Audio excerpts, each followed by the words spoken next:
Okay, so I set up outside today to do sanding, and I'm taking and using a 220 on front with the orbital sander and do all the sides 220. Then I come back and do the end grain here with 400 and then 600. So I run 400 here and here because I'm afraid that'll soak up too much stain and it'll won't be a good even finish. Same thing I'm doing on the end grain here. I'm going 220, 400 and 600.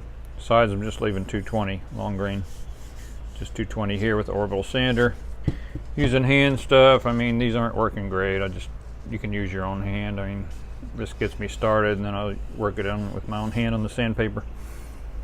And then dust it off and we'll see. I'm not sure if the 600 is high enough grit for this to keep it from staining too dark on the end grain here. But we'll find out after the first panel, and if it isn't after the first panel, then I'll take it back and go to 800. That's one thing they don't really talk about much in the articles and things on making cabinet doors. I can imagine somebody staining. I never hear them talk about end grain, how far down they go on the grits. I guess it depends on the wood too, but I'm kind of burnishing it with the 600 at the end there to kind of close up some of the pores so it doesn't soak up as much stain. So this is my setup for staining, and I found out sure enough that end grain, even though I went 220, 400 and 600, is still soaked up too much stain. That was with pre-treatment too, with a wood pre-stained wood conditioner, and I waited. You're supposed to wait between 15 minutes and 2 hours, less than 2 hours and more than 15 minutes. I waited about 20-30 minutes after I pre-treated it. So it's going to be back to the drawing board. I'm going to resand this one down and sand the other ones. I'd already pre-treated those three with the stain, but I'm going to sand everything down a lot further, even a higher grit, to try to seal up that end grain and get that dark strip there and a dark strip right there, right where the pores are sticking out. So with trial and error, I was able to get out most of the dark absorption of the end grain with the stain. I bought some packs online of this bulk sanding sheets, 25 for 18 bucks, which sure beats the 5 sheets for $6 or $7 price. I don't really need that much. You can do about four of these panels with just half a sheet split into 2/4. Use the 2/4 as you go up in the grits. So to mix my glue up, I put a little bit of Tight Bond original glue in the bottom of this and added water, make it 50-50. Then I brushed it on with a foam brush on just the end grain here and here. And then I started sanding again. I took it from 220 to 400 to 600 to 1000 to 1200 to 1500. Just on, again, the end grain here and here. The rest is 220. Seemed to work on my trial piece. So originally I got some of the dust off with the sock outside. Now I'm using a microfiber. These are great for picking up dust. I don't use tack cloths. They put some kind of oil on there or something. So the microfiber cloths you can actually throw in the washing machine afterwards. They work really good for getting rid of dust. And then I'll go back and experiment again. I think the first coat I put a stain sealer still on there. I think it's called wood conditioner Minwax. Doesn't seem to work very well to me.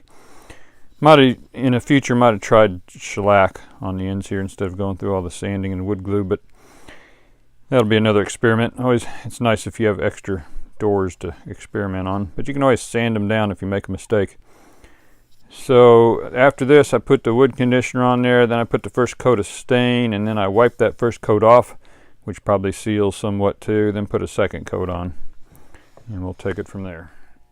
So for sanding form, for my rails and stiles, the Bondo piece here, again, I put it in a mold here.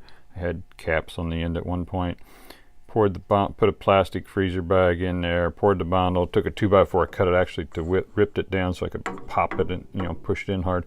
Didn't work. Okay, it's just not gonna ever conform. I wouldn't recommend doing that. It's just not gonna work because the problem is, if you look here at the end, See those gaps? They're not even close, but if you put sandpaper in there, even if you were exactly shaped to it, you're still going to have that sandpaper form. This is fixed, rigid, hard, doesn't give.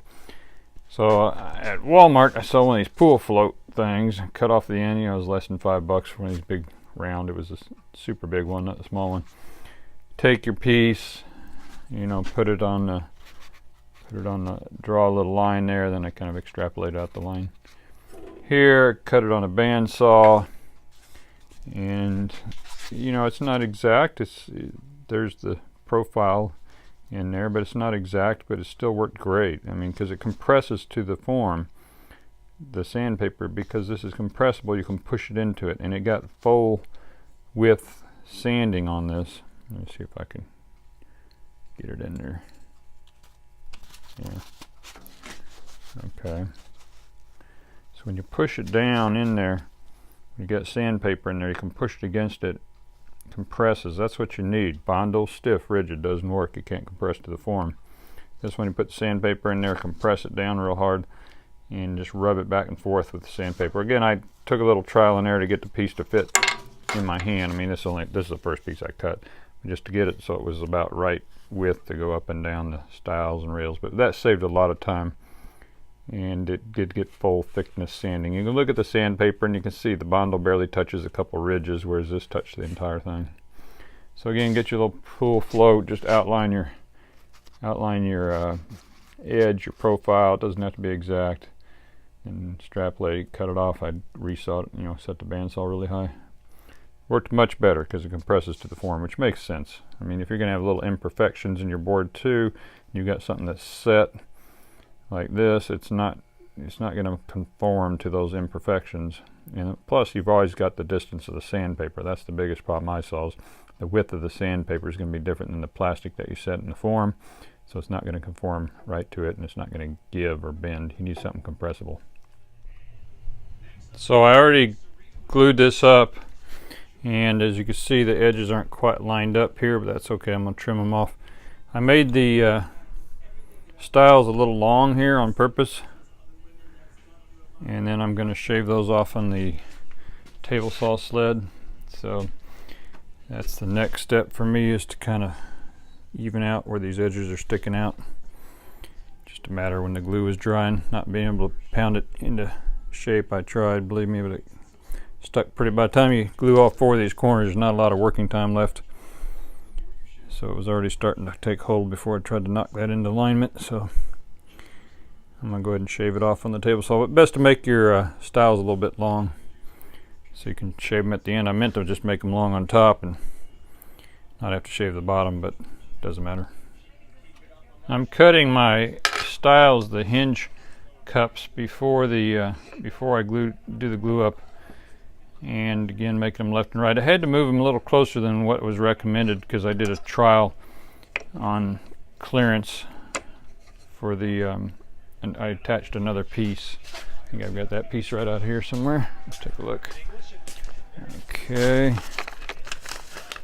well, there it is. So I did this trial piece, and to clear, I found I had to move it a little closer. See, originally it was further away there. Now the cup's a little closer to the edge, but that allows it to clear and not hit against it when it's fully open. That's closed. Yeah, great. So that's open. No, wait, maybe that's closed. That's closed, yeah. But when it opens and it swivels up, to make sure that this edge is not hitting, I had to space it a little closer to the edge, but it's working fine. So some pointers on clamping this I found out. You know, first I put my space balls in ahead of time. You can see these 2 black dots here and here, a little hard to see, maybe here and here.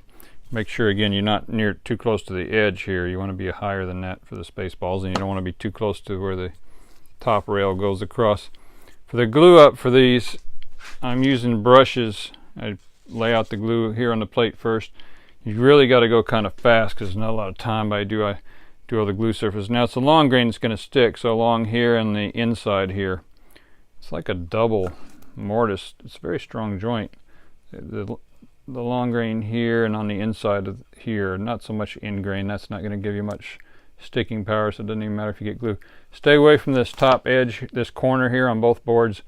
So I'm just doing like maybe from here up with the glue. I'm not getting too close to that corner because I don't want it to squeeze out. First of all, it's gonna be hard to clean out, which I've had a little squeeze out on the corners, but I also might glue your panel right in the corner and catch it, and then it won't be able to move, expand and contract with the changes in the seasons. So you want to stay away from this edge on both pieces. Again, I don't go up too high. I keep it down low here and on the inside, and the same way on these pieces.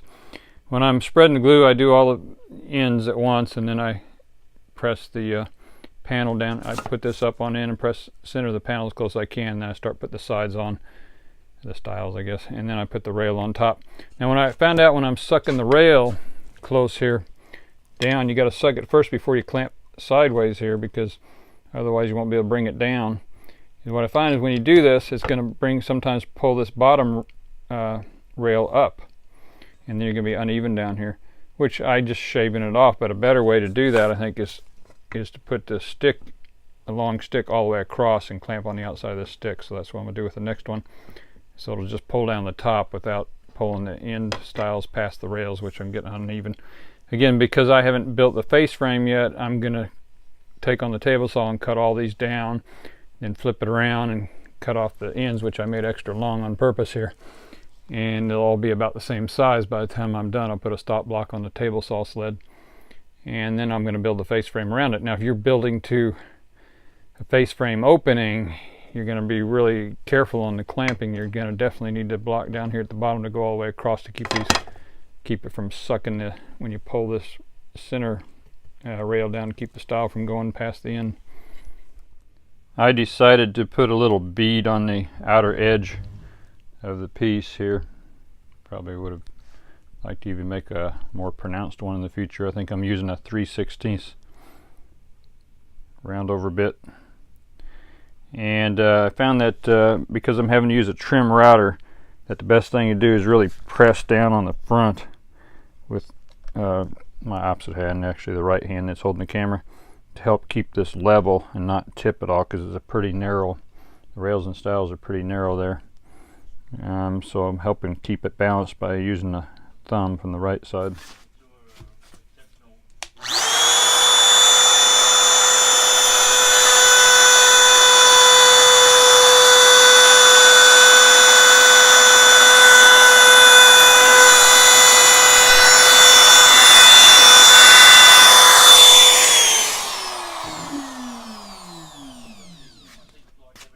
So basically I did the end grain first on the routing, then did the long grain second, and I'm just cleaning it up with a little sandpaper.